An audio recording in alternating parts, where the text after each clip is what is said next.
everyone. I welcome you all to this amazing platform. I'm भूमिका Prajapati. So हमारी previous question की series चल रही है, मॉडर्न हिस्ट्री चल रहा है और आज हमारा टॉपिक क्या है? तो हमारा टॉपिक है Rowlatt Act and Jallianwala Bagh massacre. ठीक है.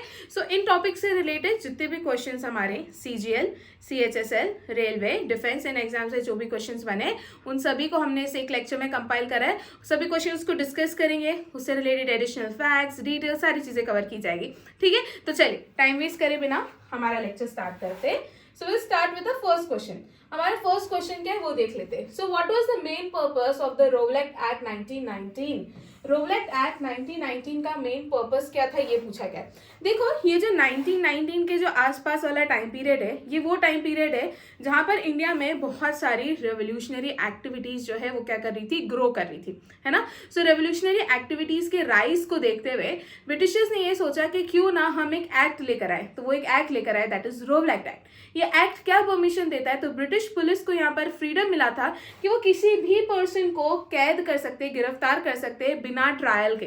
ठीक है. जस्ट उनको किसी एक पर्सन पे डाउट है कि ये बंदा जो है किसी रेवोल्यूशनरी एक्टिविटी के साथ जुड़ा हुआ है, या उनको डाउट है कि ये आगे चल के कोई ना कोई कांड कर सकता है, तो इसको अरेस्ट कर लो. ठीक है. तो बिना किसी ट्रायल के यहाँ पर इंडिविजुअल्स को अरेस्ट किया जा रहा था. इंडिविजुअल्स की लिबर्टी को लिमिट करने की यहाँ पे कोशिश की गई थी. इसलिए रोवलेट एक्ट 1919 को सभी ने क्या करा था, अपोज करा था. इंडियन नेशनल कांग्रेस ने भी इसको अपोज करा था. सो ये आया क्यों था?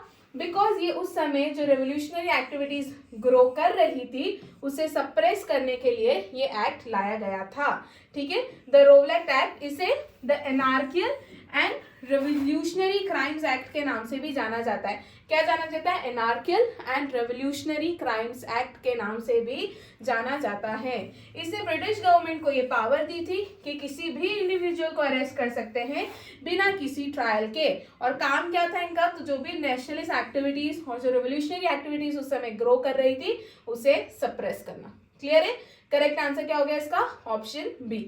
नेक्स्ट क्वेश्चन है, who headed the committee that recommended the Rowlatt Act? तो वो कमिटी जिसने रोवलेट एक्ट लाया जाना चाहिए भारत में, वो रिकमेंड करने वाली कमेटी कौन सी थी? सेडिशन कमेटी,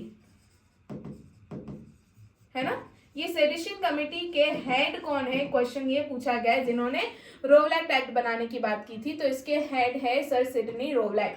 ठीक है. इसका करेक्ट आंसर क्या है? Option C, option B Sidney Rowlatt जो इसका करेक्ट आंसर हो जाएगा. तो जो रोवलेट एक्ट है वो इस कमेटी की रिकमेंडेशंस के बेसिस पर बनाया गया था, जिसके चेयरमैन कौन थे? तो एक ब्रिटिश जज थे जिनका नाम है सर सिडनी रोवलेट. क्लियर है? तो इसका करेक्ट आंसर हो जाएगा ऑप्शन बी. नेक्स्ट क्वेश्चन की तरफ बढ़ते हैं. On which date did the Jallianwala Bagh massacre occur? तो जलियनवाला बाग मैसेकर कौन सी डेट को हुआ था? आपको एग्जैक्ट डेट याद होनी चाहिए. तो वो था 13 अप्रैल 1919.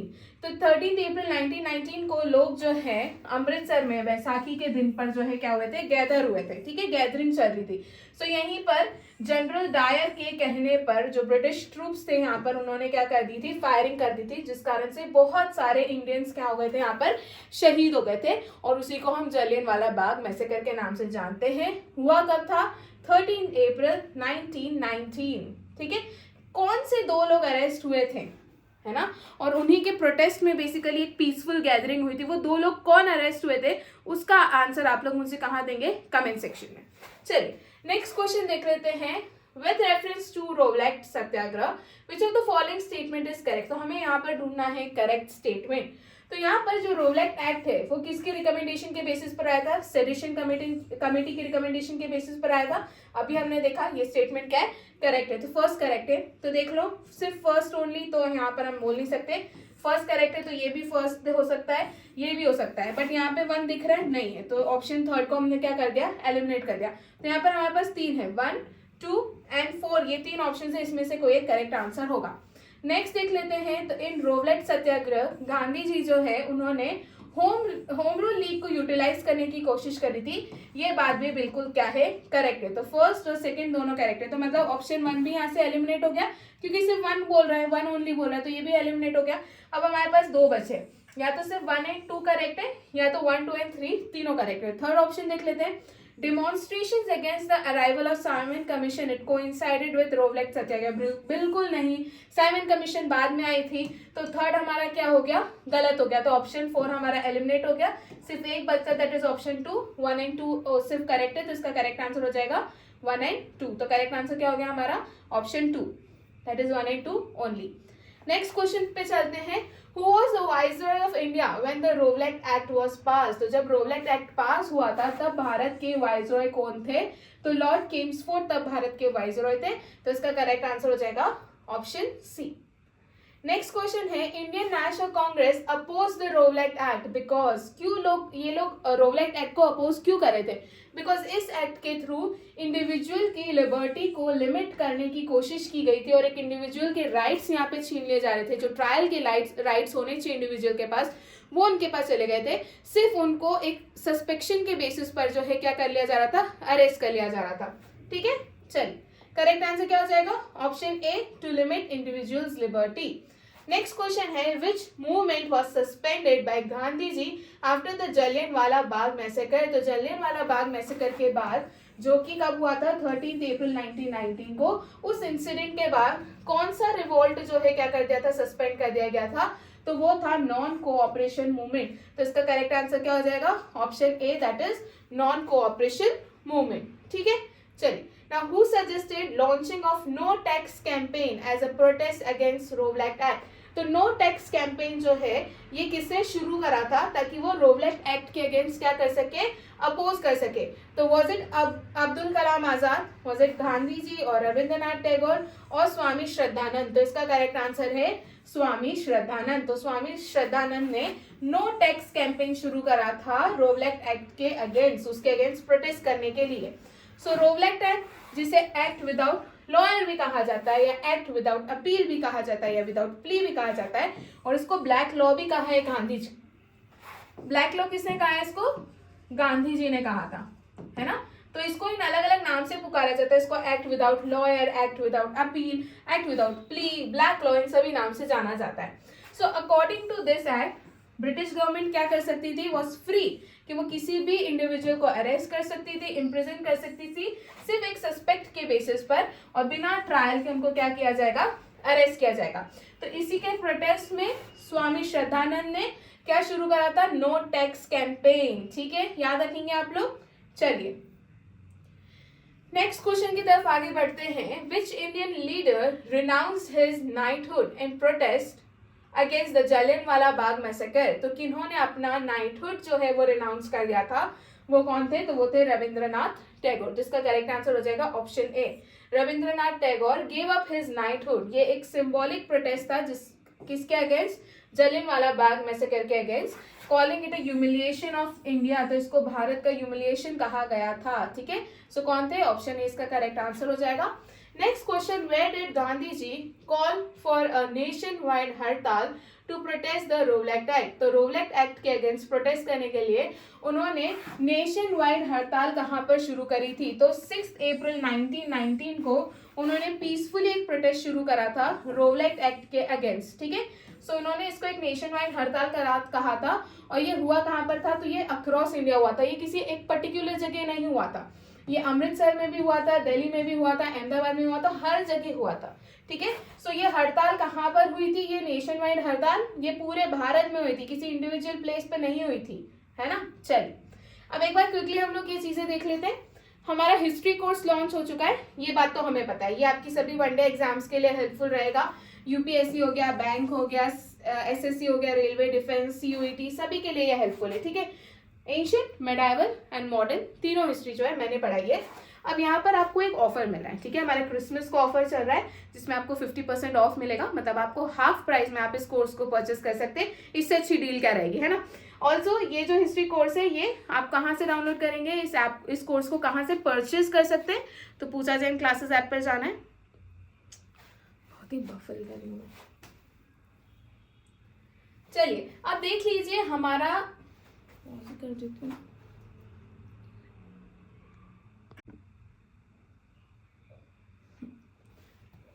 चलिए अब देख लीजिए हमारा हिस्ट्री का कोर्स लॉन्च हो चुका है जिसमें मैं आप लोगों को ancient, medieval and modern history पढ़ाने वाली हूँ।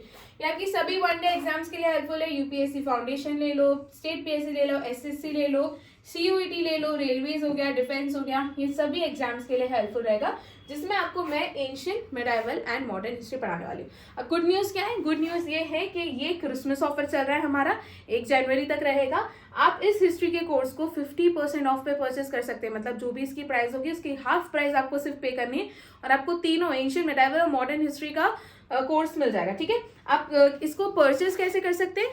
पूजा जैन क्लासेस ऐप पे आपको जाना है, वहां से आपको क्या करना है, प्ले स्टोर से जाके पूजा जैन क्लासेस ऐप डाउनलोड करेंगे। पूजा जैन क्लासेस ऐप से आप इस हिस्ट्री के कोर्स को परचेस कर सकते हैं।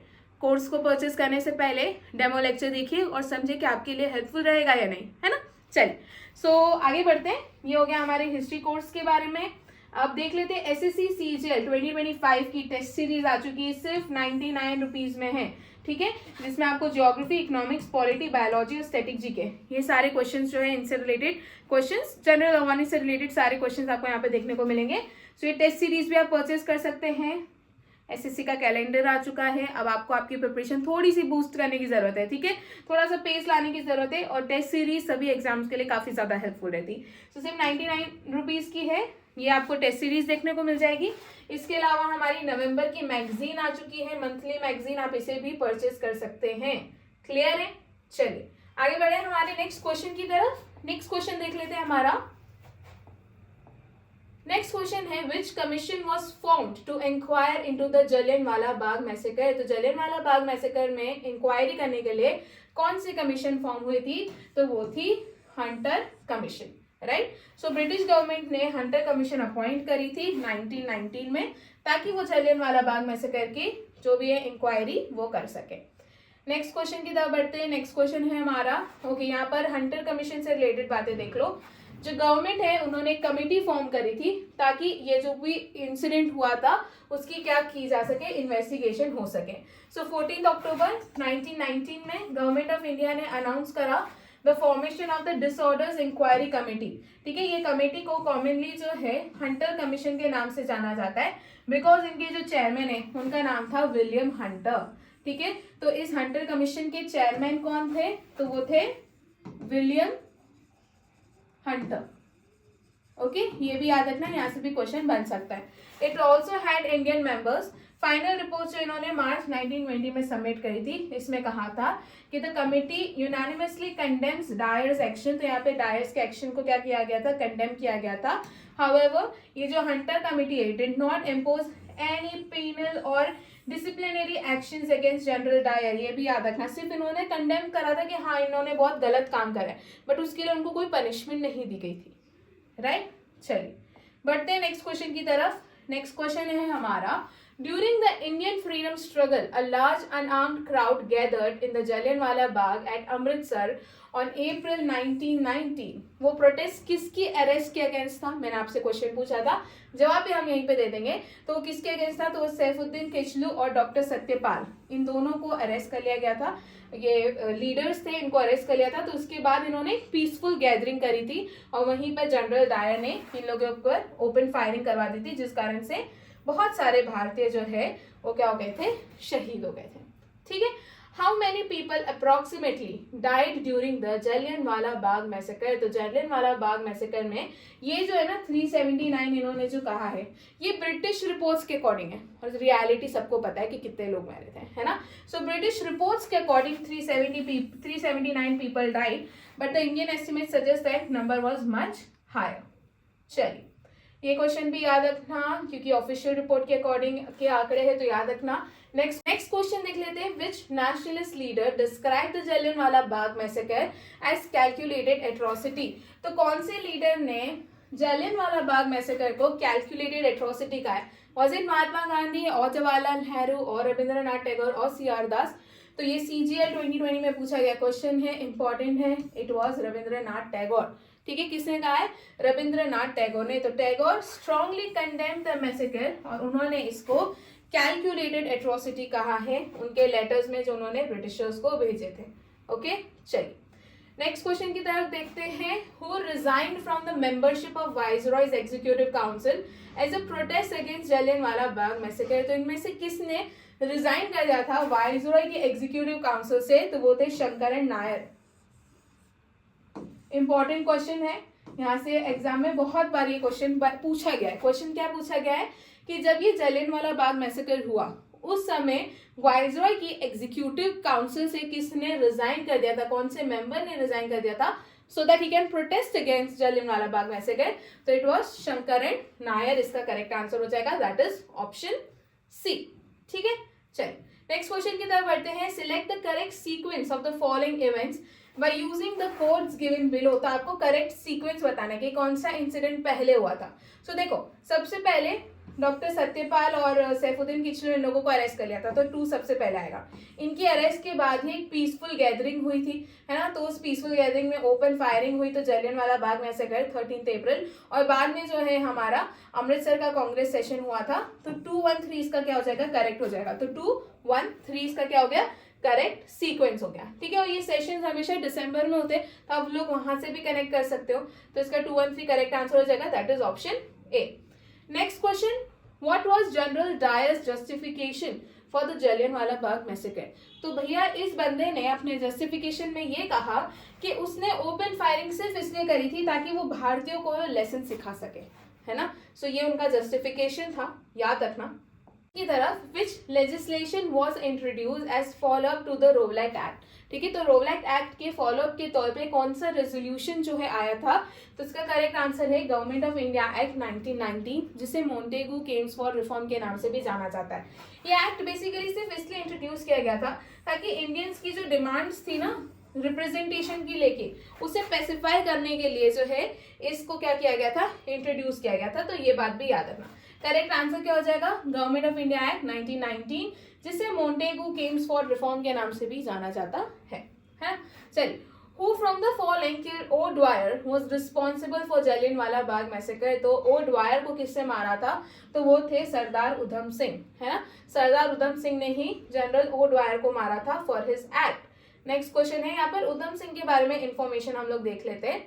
उधम सिंह से रिलेटेड देख लो, इनका जन्म जो है ना वो हुआ था सुनाम, पंजाब के संगरूर डिस्ट्रिक्ट में हुआ था, राइट, 1899 में। और इनको शहीद ए आजम सरदार उधम सिंह के नाम से भी जाना जाता है, जिसका मतलब होता है ग्रेट मार्टियर, है ना। He is regarded as one of the foremost revolutionaries जब इंडियन फ्रीडम स्ट्रगल की बात आती है। जलियांवाला बाग मैसेकर जो 13 अप्रैल 1919 में हुआ था, he got profoundly involved in the revolutionary activities and politics। और वो किससे इन्फ्लुएंस थे, तो वो भगत सिंह से काफी ज्यादा इन्फ्लुएंस थे। बाद में 1924 में उन्होंने गदर पार्टी भी ज्वाइन करी थी, so that he can organize overseas Indians with purpose of overthrowing colonial rule जो कि भारत में चल रहा था। 1927 में जब वो भारत आ रहे थे उनके एसोसिएट्स के साथ, तो वो अपने साथ वेपन्स लेकर आए थे ताकि वो भारत में रेवोल्यूशनरी एक्टिविटीज जो है कैरी फॉरवर्ड कर सके। बट यहाँ पर इनको अरेस्ट कर लिया गया था for illegal possession of fire arms, और इनको 5 साल की सजा दी गई थी। बाद में 13 मार्च 1940 में उधम सिंह जो है उन्होंने माइकल ओ डॉयर को मार दिया instead of killing General Dyer at a meeting of East India Association, जो कि Royal Central Asian Society Caxton Hill में हो रही थी। ठीक है, जनरल डायर जिन्होंने ओपन फायरिंग का ऑर्डर दिया था, ठीक है, जो लोग रोवलैक एक्ट के अगेंस्ट प्रोटेस्ट कर रहे थे, कहाँ पर, अमृतसर में, जलियांवाला बाग में। ठीक है, सो उन्होंने डायर को मारने की जगह माइकल और डॉयर को मार दिया था, तो ये नाम का थोड़ा कंफ्यूजन था। So he was sentenced to death और he was hanged on 31 July 1940। ठीक है, कहाँ पर, तो लंदन की ही एक जेल में इनको फांसी पे चढ़ा दिया गया था और ये शहीद हो गए थे, है ना। चलिए नेक्स्ट क्वेश्चन देख लेते हैं, which novel by Salman Rushdie references the Jallianwala Bagh massacre. तो उनकी मिडनाइट चिल्ड्रन नाम की एक नॉवेल, आपको आंसर यहीं पे देखने को मिल जाएगा। मिडनाइट चिल्ड्रन नाम की एक नॉवेल है जिसके अंदर उन्होंने जलियांवाला बाग इंसिडेंट के बारे में मेंशन किया है, राइट। ओके, चलिए नेक्स्ट क्वेश्चन हम देख लेते हैं, which Indian leader referred to the Rowlatt Act as a black act. मैंने अभी स्टार्टिंग में बताया था कि रोवलैक एक्ट को ब्लैक एक्ट किसने कहा है, तो महात्मा गांधी ने रोवलैक एक्ट को ब्लैक एक्ट कहा था, ये भी आप लोग याद रखिएगा। नेक्स्ट क्वेश्चन की तरफ बढ़ते हैं, who was the prime minister of England जब मोंटेगू केम्सफोर्ड एक्ट जो है पास हुआ था, तब इंग्लैंड के प्राइम मिनिस्टर कौन थे, तो वो थे लॉर्ड जॉर्ज, राइट। रोवलैक एक्ट जब पास हुआ था, इंग्लैंड के प्राइम मिनिस्टर कौन थे, Lord George. Next question, which British prime minister expressed regret over Jallianwala Bagh massacre in 2019। तो ये करंट से रिलेटेड न्यूज थी, बट याद रखना इट वाज थेरेसा मे जिन्होंने ये जो इंसिडेंट हुआ था जलियांवाला बाग मैसेकर, उसके अगेंस्ट क्या करा था उन्होंने, अपना रिग्रेट जो है एक्सप्रेस करा था. सो अप्रैल 2019 में British prime minister Theresa May, she express deep regret over the Jallianwala Bagh massacre during a session जो कि यूके की पार्लियामेंट में हुआ था वहां पर, है ना. चलिए नेक्स्ट क्वेश्चन देख लेते हैं. नेक्स्ट क्वेश्चन है, the task of drafting Congress inquiry committee report on Jallianwala Bagh massacre was interested to. तो ये रिपोर्ट बनाने की जो है पूरी जो इंक्वायरी कमेटी बनाई गई थी जलियांवाला बाग मैसेकर से रिलेटेड रिपोर्ट बनाने की, उसका चेयरमैन जो है वो किसको बनाया गया था, तो इट वाज महात्मा गांधी. तो इसका करेक्ट आंसर हो जाएगा ऑप्शन बी, महात्मा गांधी. इनको ये काम दिया गया था. ठीक है. नेक्स्ट क्वेश्चन नहीं है हमारा, क्वेश्चन ऑफ द डे है. Question of the day SSC CGL 2017 में पूछा गया क्वेश्चन है.